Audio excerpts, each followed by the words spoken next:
a very sad story. This is also out of Texas. It's always Harris County. It's always Harris County, Texas. But we have a poor little 11-year-old girl. And get this. Her dad went to work, and about 30 minutes later, she texted him. And she said, someone's at the door. And then she no longer responded to her dad. Her dad sent some friends or family over to check on him or on her. They walked through the house. They couldn't find her. And then the father came home, and he was the one to find her.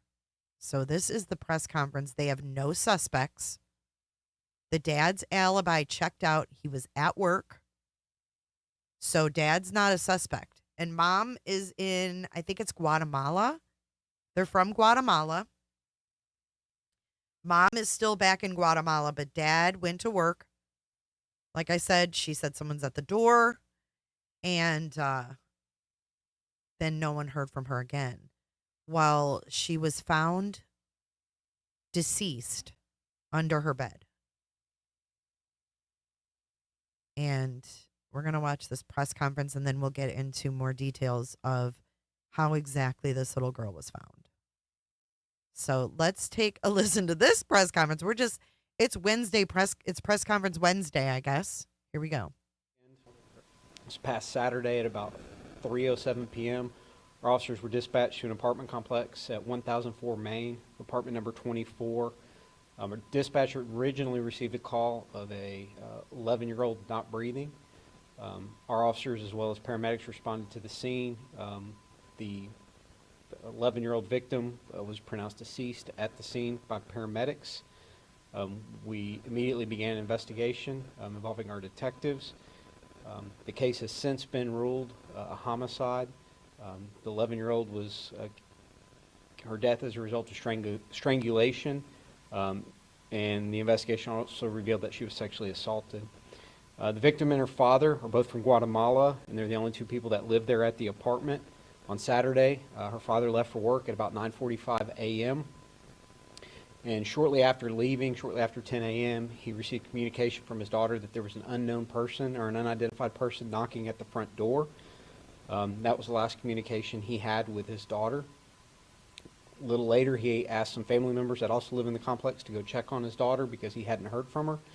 An aunt and an uncle went into the apartment. They did a cursory check and were unable to locate her. And at about just after 3 o'clock, when her father got home from work, he found her body concealed underneath the bed in the bedroom. At this point, the father's alibi checks out, so he is, at this point, at least not a suspect in this investigation. I understand that the mother is still in Guatemala. I do not know their legal status right now. It is an apartment complex, relatively small. There's a large Guatemalan population there in that apartment complex.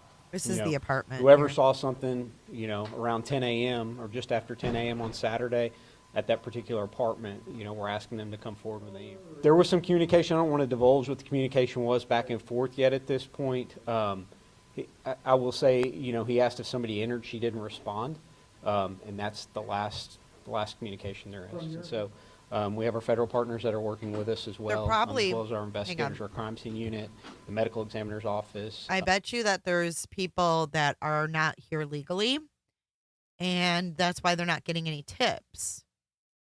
Because it sounds to me like someone knew Dad's schedule. But Cheryl, you have a great point.